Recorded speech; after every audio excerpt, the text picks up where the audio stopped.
Welcome back to the deep dive. For you today, we've pulled together a stack of materials, all centered around foundational network security, specifically the core concepts, that underpin Juniper's JNCIA-SEC JN0-232 certification exam.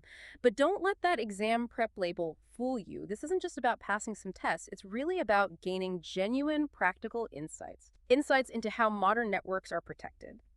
Our mission today, well, as always, is to cut through any technical jargon we find in these study materials and extract the most important nuggets of knowledge. We're going to try and give you a shortcut to understanding not just what these security principles are, but how Juniper devices like the SRX series actually implement them, how they keep digital environments safe. Okay, let's unpack this, because what might seem like technical certification stuff, it's actually a treasure trove of practical security wisdom. Highly relevant, I think, for anyone dealing with modern networks. And that's exactly it. That's what's so fascinating here. These specific concepts, they're often framed as exam questions, but they truly illuminate the broader architectural philosophy behind, robust network security, whether you're actively studying for the JNCIA-SEC or maybe you're just trying to deepen your understanding of how things are protected today. Grasping these fundamental building blocks is, well, it's absolutely crucial. They really are the bedrock upon which resilient security is built. Right. And just to give everyone a bit of quick context from the materials, the JN0-232, that's Juniper Security Associate Exam, the JNCIA-SEC, it's a 90-minute test, 65 multiple choice questions, and you generally need around, 60-70% to pass. The fee, just so you know, is $400 US. But again, like you said, we're not just reviewing facts here, we're exploring the why and the how, trying to make these critical concepts stick in a much more meaningful way.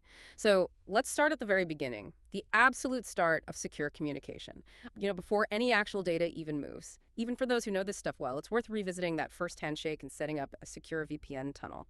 What's that absolutely critical initial step? That's a really great place to start. Focuses on the sequence, the initial crucial step in setting up a secure VPN. It's known as IKE Phase 1. And this phase, it isn't about user data at all. Not yet. It's entirely responsible for establishing something called a security association, or SA, but specifically for the control plane. Think of it like the VPN peers, the devices themselves, creating a completely secure, encrypted channel just to talk to each other.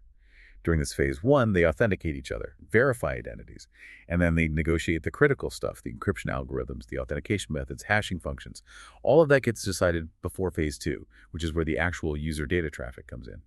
So if phase 1 isn't solid, the whole tunnel is basically flawed from the get-go. Okay, so it's not just about securing the data itself, but first, securing the conversation about securing the data, kind of like those secret agents setting up their encrypted line before they actually exchange any sensitive files. Makes sense. What happens, though, if this phase 1 isn't configured properly? Maybe weak authentication, old encryption. What are the practical risks? That's a vital point. If IKE Phase 1 is weak, let's say you use weak pre-shared keys, maybe easily guessable passwords, or just outdated algorithms, then the secure channel itself becomes vulnerable.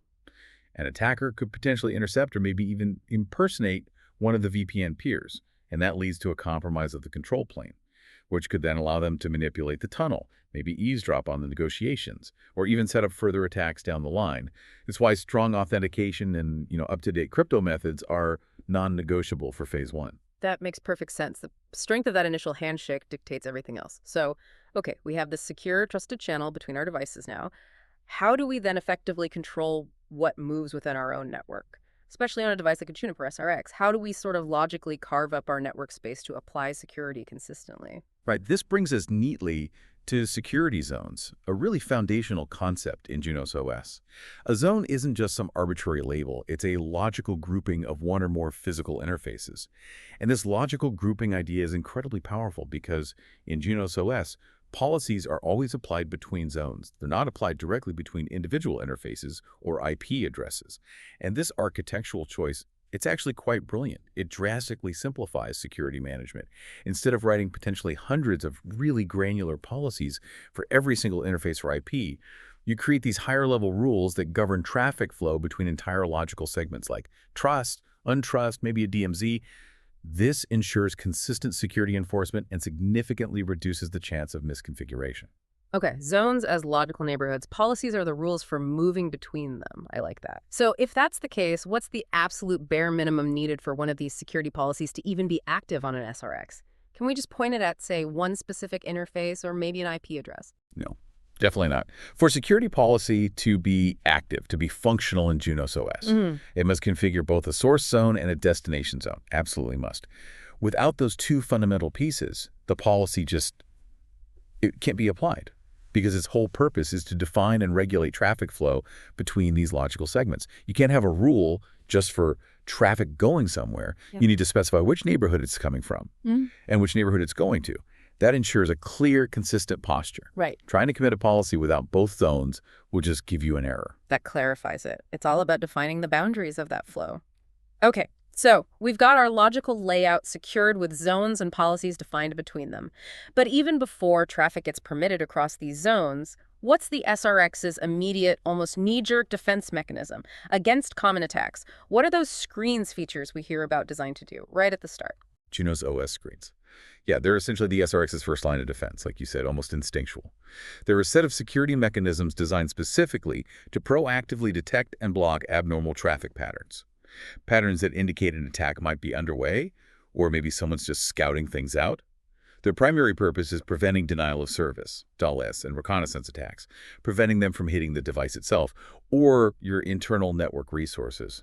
We're talking things like SYN floods, where an attacker tries to overwhelm a server with connection requests, or ICMP floods, which can chew up bandwidth, or even port scans, where someone's trying to map out vulnerabilities. Screens catch these kinds of behaviors early, often before the traffic even hits a security policy. They act as this crucial low-level guardian. So like a vigilant bouncer at the network's front door, spotting trouble before it gets inside. Are these screens typically on by default, or is it something administrators have to actively configure and, tune for their specific setup? That's a good question. While some very basic screen protections might be active by default on certain platforms, administrators typically need to actively configure and fine-tune screens. You really want to match them to your network's specific needs and threat profile. So you'll often enable specific screen options, maybe set thresholds for detecting different kinds of floods, and then apply those screen settings to the zones that need protection. Usually the untrust zone facing the internet is a key one. This proactive configuration allows for tailored, immediate defense against a pretty wide range of common network abuses. Okay, got it. Proactive configuration is key there. Now, screens are great for stopping those broader, maybe volumetric attacks. But what if we need to get smarter, like even more intelligent about the traffic we allow? Moving beyond just IP addresses and ports, what's Juniper's answer for controlling traffic based on the actual application it represents? Like specific social media or video conferencing or certain collaboration tools. Right, that's where AppSecure comes into play. And it's a remarkably powerful feature, especially for modern networks. AppSecure lets the SRX identify and control traffic based on the actual applications being used, instead of just relying on those traditional Layer 3 and Layer 4 identifiers, IP addresses, and PERT numbers. This gives you significantly more fine-grained control, much more granular. Administrators can use AppSecure policies to allow or block or even prioritize specific applications. So, for example, you can make sure that your critical video conferencing traffic always gets priority bandwidth, while maybe less critical streaming services get deprioritized or even blocked entirely during business hours. This kind of application-level visibility and control is it's critical today for security, for compliance, and for optimizing network performance too. That smart traffic cup analogy you mentioned earlier, differentiating a school bus from a delivery truck based on its purpose, not just its size, that really nails it. For our listeners maybe thinking about their own networks, what's the biggest benefit they might see from using AppSecure, maybe beyond just blocking unwanted apps? Well, I think the biggest benefit beyond simple blocking is really network optimization and compliance. By understanding exactly what applications are using your bandwidth, administrators can shape traffic effectively, make sure business-critical apps perform well, while recreational traffic doesn't hog resources. And from a security perspective, it lets you enforce least privilege, but at the application layer. So you only permit the necessary applications for specific user groups. That significantly shrinks the attack surface. It's really about making your network smarter about the traffic it's carrying. Making the network smarter, I like that. But the threat landscape, it doesn't stand still, does it? It's always evolving. We keep hearing about zero-day attacks, those brand new, never-before-seen threats, the ones that traditional signature-based defenses just can't catch because there's no known pattern yet. How does Juniper approach that problem? The truly unknown, the cutting-edge stuff. Yeah, for those highly sophisticated, unknown, zero-day threats, Juniper offers Juniper Advanced Threat Prevention Cloud, or ATP Cloud for short. This is a feature specifically designed to protect against exactly those kinds of attacks, and it does this primarily by using a cloud-based sandboxing service. So when a suspicious file is detected, maybe an email attachment, a download from a website, even a file moving across a network share, it isn't just allowed straight into your network. Instead, it gets sent off, whisked away to the Juniper ATP cloud. And there it's detonated, basically executed in a safe, isolated virtual environment. That's the sandbox. The system watches what it does. Does it try to contact command and control servers? Does it try to encrypt files, exploit vulnerabilities? If it shows any malicious behavior, it gets flagged, blocked, and crucially, new threat intelligence is generated from it. This provides proactive threat detection that goes way beyond traditional signatures. It catches threats before they damage your actual systems. Wow, okay, so it's like having that isolated virtual lab, safely dissecting potentially dangerous samples without risking the main network. What kind of actionable intelligence does ATP Cloud feedback once it identifies something new and nasty beyond just blocking that one file? That's where the prevention part of ATP really comes in. It's not just about detection. Once a threat is identified in the sandbox, ATP Cloud doesn't just block that single instance. It generates detailed reports on the malware's behavior, identifies related indicators of compromised IOCs, like maybe C2 IP addresses or domains, and it creates new, unique signatures based on what it saw. This intelligence is then rapidly disseminated back down to your SRX devices and other Juniper security products you might have. This allows them to proactively block similar future attacks even before they hit the sandbox again. It basically transforms an unknown threat into a known, preventable one across your entire security setup. That's a really powerful feedback loop, turning a 0-day into a known threat almost instantly for your whole infrastructure. Very cool. Okay, so we've set up our security, we're fending off threats, advanced ones even. Now let's talk about how traffic actually flows and maybe gets modified when policies make decisions. We often talk about network address translation, NAT. Which specific types of NAT are usually configured directly within a security policy on a Junos device? Right, NAT and policies often go hand in hand. When you're talking about NAT that's directly integrated into security policies in Junos OS, you're primarily looking at source NAT and destination NAT. These are the two main types that are intrinsically linked to the security policy that's actually governing the traffic flow. Source NAT, well, that's most commonly used when internal private IP addresses need to get out to external public networks. The private source address gets translated to a public IP, often the firewall's external IP or one from a pool. Destination NAT, conversely, is typically used when external users need to reach internal private services.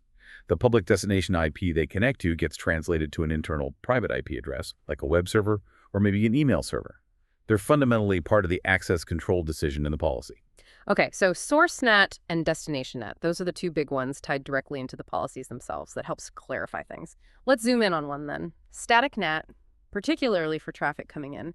Which part of the address is actually being translated in that scenario? With static NAT, yeah, it's a one-to-one mapping. It's simpler in that sense. And for incoming traffic specifically, the key is that it's the destination IP address that gets translated. So an external public IP address that an outside user sends traffic to, that public IP gets translated by the SRX to a specific, predetermined internal private IP address, usually a server inside your network. And what's important to remember with static NAT, usually in this one-to-one mapping, the ports generally remain unchanged, which is often crucial for making sure applications behave consistently and services are easily accessible. It's all about creating a predictable public entry point for a specific private resource. Ah, that public-facing phone number redirecting to a specific internal extension without the caller needing the internal number is the main takeaway here, that consistent, predictable mapping, making it simpler for external folks to reach specific internal things. Exactly. Predictability is absolutely paramount there. Static NAT provides that stable, unchanging public identity for an internal private resource. This is essential for services that need to be reliably reachable from the outside world. Things like web servers, email servers, maybe VPN concentrators. It ensures that external clients always connect to the correct internal server without needing to know its private IP, which might even change. Got it. Okay, so shifting gears slightly. If a security policy makes a decision and the action is permit, it sounds simple, but it's more than just allow, isn't it? What else happens behind the scenes in Junos OS, and why is that extra bit so crucial for admins? You're absolutely right. A permit action in a Junos OS security policy isn't just a simple gate opening. It does explicitly allow the traffic to pass through the device naturally. That's its main job. But crucially, it also logs the session. And this logging functionality is absolutely essential for network administrators. It cannot be understated. It allows them to monitor and audit all permitted connections. It provides invaluable visibility into exactly what traffic is flowing, when it flowed, between which zones, which IPs, which ports. This data is critical for compliance checks, for security forensics if something bad happens, for troubleshooting connectivity issues, and just generally for understanding network behavior. So yeah, it's not just opening the gate, it's also making a very detailed note in the ledger about who went through, when, and where they were going. That logging piece sounds completely non-negotiable then, for accountability, for auditing. It really is the difference between just blindly trusting that things are okay and actually having verifiable proof. Okay, last area, then troubleshooting. Because inevitably, things sometimes don't work as expected, right? When an administrator needs to really peel back the layers and see what's happening with traffic in real time on a Juniper device, what's their go-to command? The one for that deep packet visibility. For real-time visibility and debugging right down at the packet level.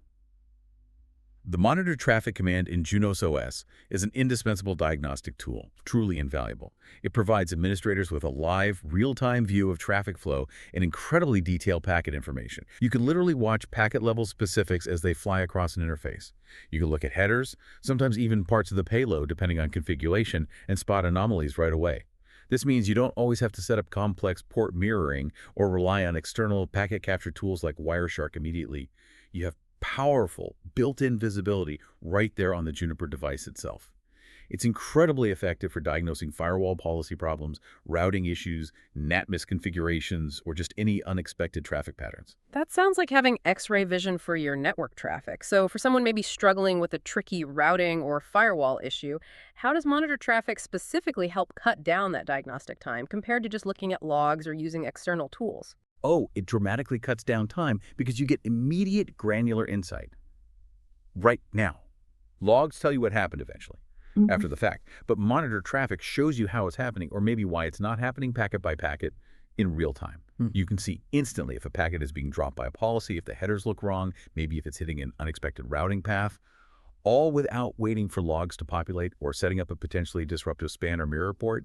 It gives you that instantaneous, almost wire-level truth about what's physically traversing the interface at that exact moment, which makes it invaluable for pinpointing the precise point of failure or misconfiguration much, much faster. Instantaneous, wire-level truth. Love it.